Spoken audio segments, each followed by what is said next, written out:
Hey guys, Ryan and Greg back for another breakdown of American Horror Story 1984. Now this is episode 6, episode 100. Hey. Makes sense. It's the 100th episode of American Horror Story ever. Let's break it down. Satan.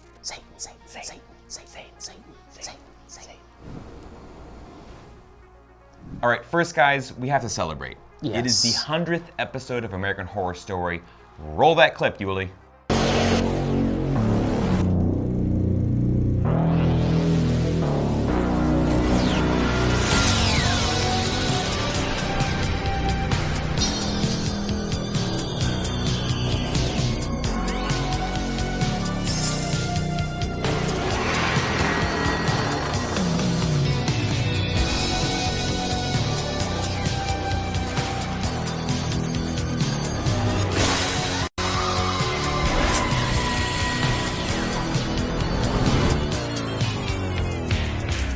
That's right, Universe intern Ulysses scrubbed through 100 episodes to edit that clip together for us. Thank you, Yuli. You're welcome. Now go back to work. Yeah, go back to work. I'm sorry.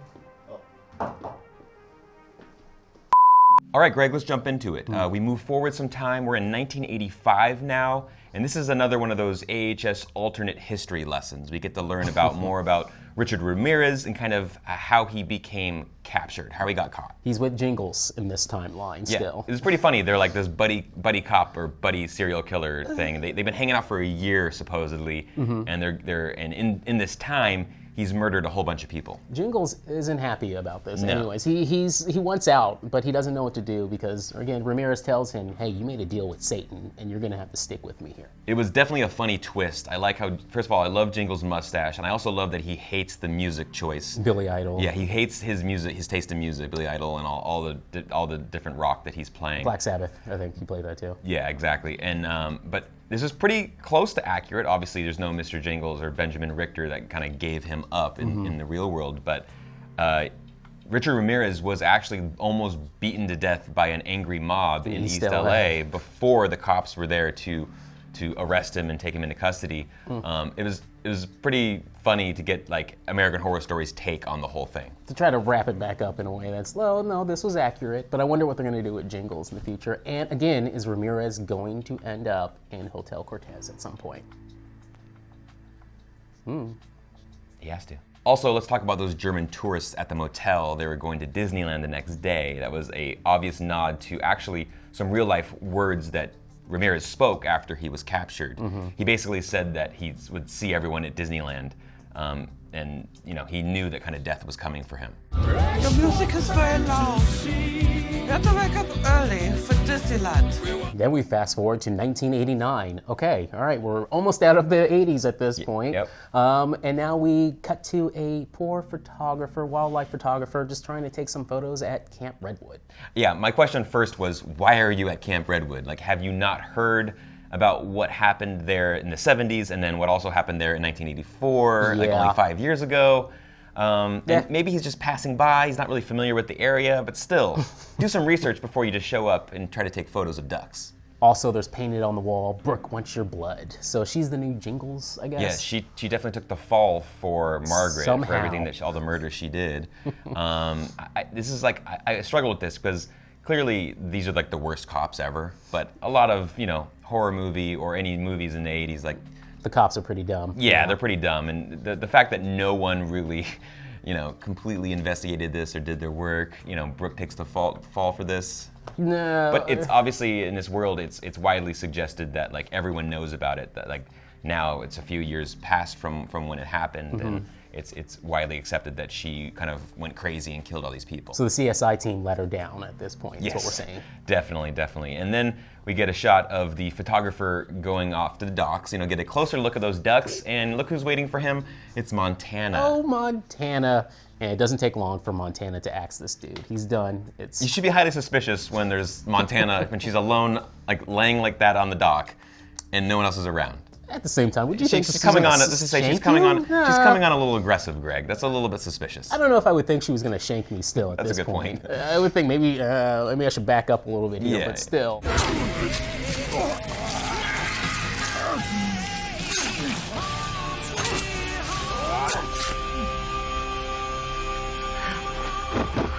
One thing of note, though, we were wondering last week, how many ghosts do we have here? What's the rules? And it looks like if you just die on that campground, you're coming back to life, because we saw the campers from the 70s now. Yeah, it was cool to kind of get the other generation before and see kind of the interaction between those who died in the 70s and then those who died in 84, and just to see like the difference in how they're dealing with life after death. Murder House. This is a lot of Murder House ghost vibes here. So I like that. Again, this is the 100th episode, so you're going to get a lot of stuff like that. So they're taking everything. Yeah, so we have Montana and Xavier, who are very much cold-blooded killers now. They're together. They have a completely different... Well, I found it more surprising that Xavier was so into killing, right? He was a very much more positive and happy guy, but he's pissed, he's dead. He's pissed, he's dead, yes, of course. But Ray, as we learn, Ray is more of the...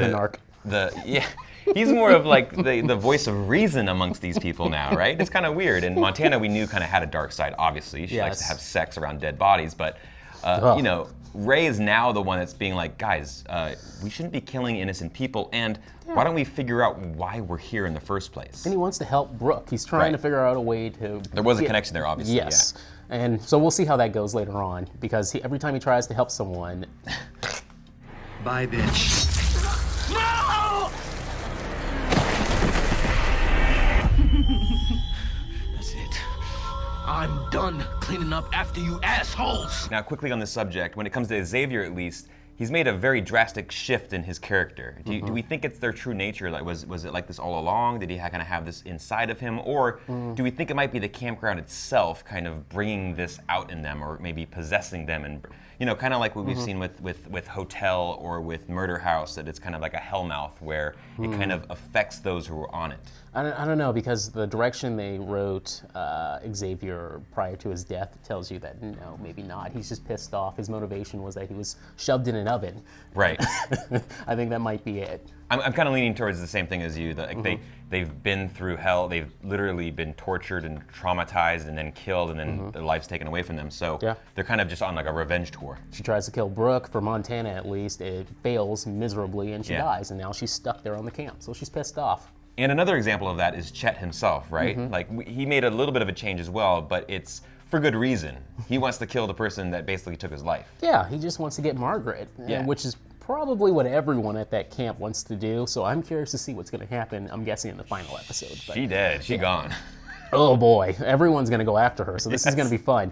With that said, I was a little upset the way they brought back Chet, just like that, oh hey, I'm here. I wanted him to rise up from the water. Yes, I'm with you. I really wanted that shot. I really did. Slow-mo shot of him coming out of the water and just getting somebody, but it's okay. That bitch needs to die. Don't worry. You'll have your chance. We all will. It's gonna be full hunting grounds. Next up, we're reintroduced to Margaret in Lifestyles of the Rich and Famous. And not only that, let's just go straight to it. Trevor is alive. He did not die. Which is, I was shocked to see that, and immediately shocked to see that they're together. They're like in a relationship. They're married. The moment that happened, I thought, this is so AHS. Yeah. This is such an AHS thing to do. It's the 100th episode, so from that point on, the episode goes into crazy town for me. Totally. So we learned basically that Trevor barely survived, but in a coma. He was supposedly, well, publicly they say he's in a coma, but he really was basically at the bedside, and he basically blackmailed her, right? Yeah. He was like, I can tell everything. I can basically know tell the everything. truth. I can go to the cops, but he's basically like, you know what? I would rather just be rich. I don't really care. I have no morals. I just want the money. It's fair. So they they decide to link up and have a marriage. It's obviously a fake marriage, but he's living in luxury with her, and she is basically collecting properties that have a very dark history. I love that. This was really fun because we had a lot of little Easter eggs in here for AHS fans. Obviously, the biggest being Briarcliff Manor. Yes. Now, are they going to talk about Briarcliff Manor in future episodes? I think it was just a tiny Easter egg, a little nod to that episode. I would like to have a bigger connection, but I think I'm with you on this. I doubt it. It was like a fun little Easter egg. Now, we do know that Briarcliff Manor was sold to the state by the Catholic Church in 1965, and then it got shut down in 1971, and then it was abandoned, and she just bought the property and was trying to renovate it, obviously. So the other properties she brought up were Winchester. Yep. All right, cool. Which is in San Jose. Yep. I've been there before. It's awesome. John Wayne Gacy's ranch house and Lizzie Borden's house apparently too. Yeah, and Spawn Ranch. Okay. Now, future seasons, maybe?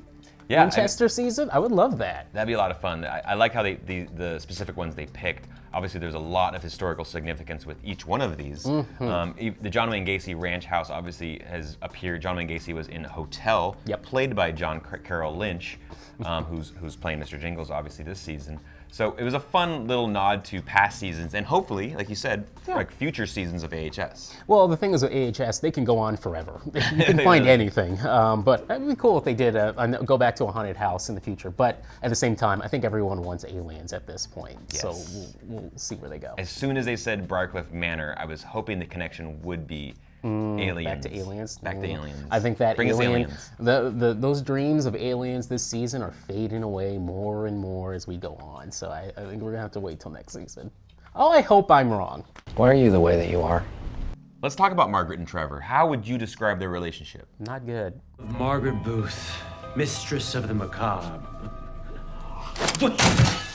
Margaret? Almost spilled my J&B. By the way, that was a lot of fun. J&B was actually a very popular whiskey that was popularized in the 70s, 80s by the Rat Pack, like Dean Martin, Frank Sinatra. I thought it was hysterical that he was more concerned about his drink in that situation than he was about his own life. You can tell he's kind of been on a bender of alcohol and cocaine, and he wanted her to kill him. He didn't care anymore. He didn't care anymore. He's kind of at his end right here. Yeah. And then from there, we get a quick cameo from Leslie Jordan. All my Roanoke fans out there, you'll know him as Cricket. Also, he was in Coven. He's Quentin, who gets his eyes scooped out. So it was fun to see a familiar face back on the show for his third appearance on AHS. Brooke Thompson has lost her last appeal. She's going to be executed. All right, now let's talk about Brooke. My God. We finally cut back to her after all this time. One, we find out she's on death row. Yep. And two, she lost her appeals, her final appeal apparently, and she's going to see the end of the road now. Not only that, she's also in San Quentin, and she's with Richard Ramirez, who was captured, right? So she actually has a moment where she passes by him, his cell, and he's like, oh, well, nice to see you again. I gutted that bitch from the inside out. And now she's in hell licking Satan's balls. She should be so lucky. And then even later on, we get this moment where she's in her cell and he's in his own cell, and he's, there's this supernatural, satanic that is vibes that are in the totally room. Kylo Ray Last Jedi scene right there, except Richard has a shirt on.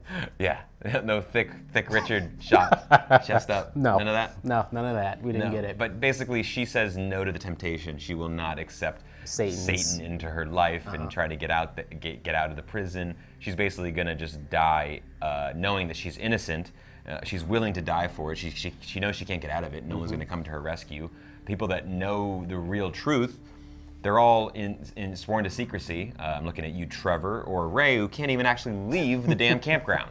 So Brooke, it's not looking bad good. luck for her. So we also find out that Margaret and Trevor are losing cash. They're bleeding money here, so they got to figure out something to do with this land that she has. Yep. And then we hear that, Camp Redwood, the murderers are back. So she gets the bright idea, let's go back there. She's like, ding, ding, ding, Oh. money grab, money grab. Here we go. Money grab. What it do, baby? Yeah, let's turn it into a amusement park of sorts. Basically, get more exposure. No news is bad news. It's good exposure for her brand. So what does she want to do? She wants to do her own kind of like Fire Coachella festival there on Camp Redwood.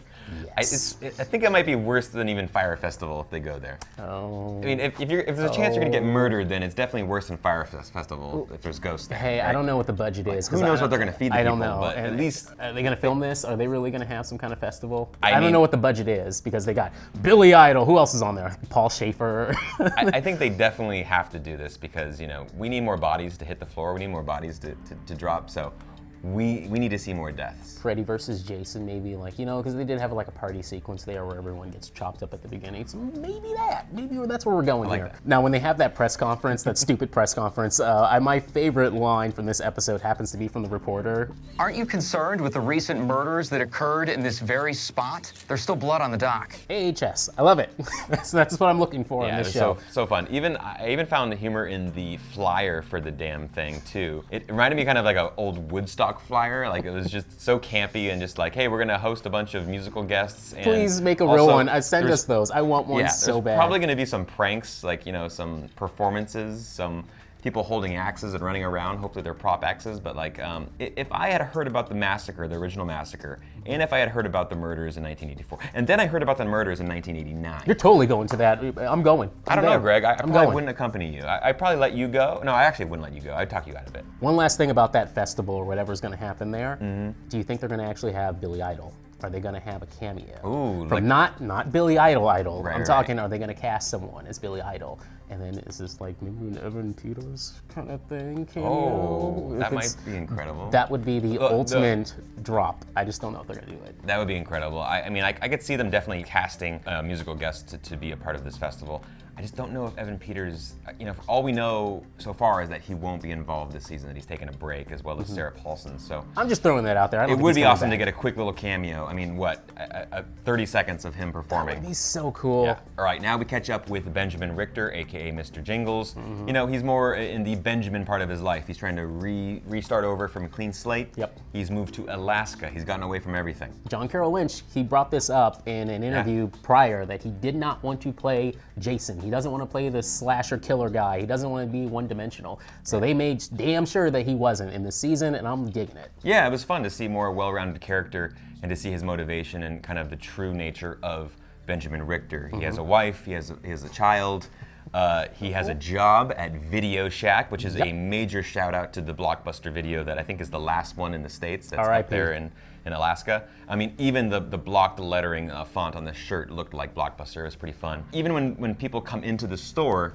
he's trying to get them to stop watching horror flicks and get away from the violent stuff and watch like rom-coms. Tootsie. It was a pretty funny little twist to see how he's changed and how he's evolved, and maybe perhaps like his true nature the whole time. Yeah. And you know, he had this false narrative of this of being this monster, but let's not forget the fact that he actually did kill some people. Yes, and so with that said, again, he made a deal with Satan, so you knew the second they showed that family, you're like, oh, Not they don't good. have, yeah, I was like, oh, this isn't gonna last long, and it did not. So now we head back to San Quentin. Yes, and Ramirez is talking to his girlfriend, Red, where she lets him know about the Camp Redwood festival. She's gonna go get an autograph I need or tickets. something. Yeah, she wants to record the Billy Idol concert for him. And he is not too thrilled about that because he wants his legacy to live on past the 80s. Right. So he's gotta make a phone call to Satan. Right. He dials up, FaceTimes Satan, does a little ritual. Meanwhile, this whole time, Brooke is literally getting lethal injection, and you know, she dies. The melodrama is stretched at out. 100 at They this stretched point. out this whole thing, and Satan is able to possess a prison guard on the toilet after he's eaten too many burgers or a little too much heavy food. Okay. And basically, that prison guard lets Richard Ramirez go. No questions asked. No other security guards watching. Cameras. No other cameras. It's all good. Nothing. Ramirez gets out, and Brooke is supposedly dead. We'll get to that in a little second here afterwards. But Ramirez then goes up to Alaska, or we assume it's Ramirez. It's implied. Maybe I the don't know how the prison hell guard. he. Yeah, whatever. But Basically, sure. Satan and Satan's forces go back up to find Benjamin Richter and kill his wife. So just when he thought everything was cool, he basically, his history catches up with him, and he has to give up his child. It's a very touching scene. I thought I could have a life. I thought I could be free. But I'll never be free. Darkness will always walk with me. Now, I have a feeling that child and this whole storyline is going to come back around in some other season if the writers really want to keep it going. But we'll see where that goes later on. For now, he's on his way back to Camp Redwood. Right. And why is he headed down there? Well, he's just lost his wife, and he also seen on the news that Margaret is, has some stuff going on. The festival's going on down there, and he basically quickly learns that he can never escape this history and what happened to him. And at this point, he's almost lost everything, and he needs to kind of just accept his true nature and go take care of business. So we have all of these people kind of heading towards Camp Redwood for a major showdown. One last thing happened before the end of the episode. Donna Chambers was...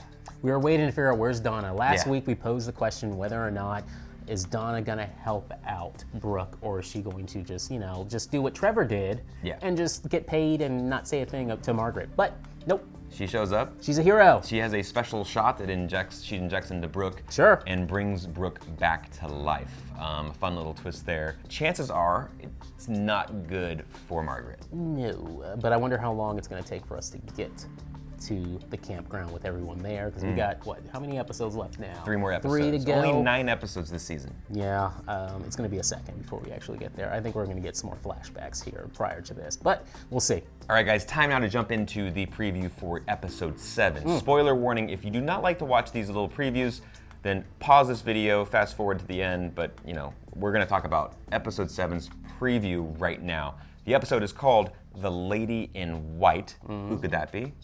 Lily Rabe, please? Please, Lily. Yeah, Please. we hope so. Here's a synopsis, guys. It says, a hidden chapter of Camp Redwood is revealed. The survivors help a stranded hitchhiker. So is that Dylan McDermott's character? Dermot Mulroney, you mean? So we see Donna and Brooke on the road, and they pick up Dylan McDermott's character. They get pulled over by a cop, but my big question here is, what character is he playing? Who is he? Could it be Johnny Morgan? Now, the only catch here is that he would have to be like in his late teens, early 20s for that to actually be Johnny Morgan, because he was shot in the head in 2012 by Lana Winters. CG, maybe, I don't know. Can we de-age Dylan McDermott? I mean, you look great, Dylan, but can we de-age him a little bit, give him a little shaggy hair, make it look like he's the Johnny Morgan before he goes on a spree, and maybe Ramirez and Jingles inspire him to go on some spree? Maybe. We also see Jingles gets captured by the ghost. Right. So it looks like he's going to be like a rallying cry, probably from him, to get the ghost to come together and actually go after who they should be going after, Margaret. So I have a feeling that's where they're going with that. And also in the preview, it does not look good for Donna. Looks like she's about to get run over by a car. All right, let's talk about some overall thoughts and feelings and questions and predictions, all that good stuff. My biggest question so far leading into the next episode has to be, will we learn more about the campground itself and how it kind of works? You know, how the bodies are kind of stuck to that land. Through flashbacks or something else, maybe. Who knows how they're going to explain this? Maybe Jonas, again, is going to say something about how this works here. Who knows? No one's been really clear about like kind of how it all works at all, right? We just know that there are generations of ghosts that are stuck on this land. But I'd like to get some insight into how it originally started. So maybe a flashback to like the first time it happened, you know, like decades and decades ago. Or, you know, if we get some sort of explanation of like the time loop, or, you know, how people are able to die and then come back and then die and come back. And I just want to get a little bit more context into how this world kind of works. Next question, do we think this festival is actually going to happen? I think it has to happen. I mean, this is an epic, like, you know, set piece to have a big music festival and then all this horror happening at the same time and suspense and serial killers on the loose while this is happening. My suggestion would be that they should have Margaret get killed during this festival. Scream 2. But yeah, exactly, Scream 2. But everyone thinks it's you know it's a fake. bit. Yeah, that's a bit. That's a performance. And it's not. And literally, Margaret's getting murdered in front of all of their eyes. Oh, with all the campers, everyone, all the camp ghosts come up. But let's be clear, she deserves like a horrific murder. Like she deserved to die in the most horrific way. Everyone has a shot at her. So is this going to be like a Caesar thing, one by one, or nail gun? Ooh. Nail gun. Ugh. And the final question, I think, is what about that baby, though? Bobby. They specifically named the baby. That's what makes you think he's coming back. There's some significance about naming Benjamin Richter's son.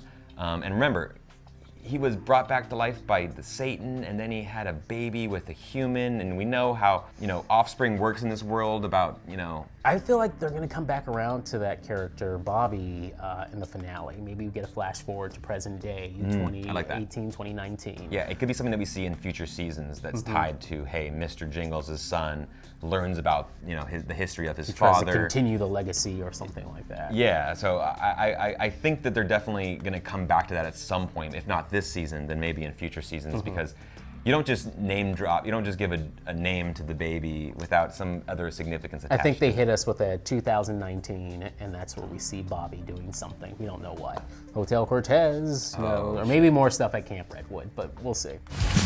When Bobby's old enough to understand, tell him I loved him more than everything. That's it for us this week, guys. Obviously, we'll be back next week. Let us know any thoughts and theories and predictions you might have in the comments below. We'll see you guys back here next week. Bye-bye.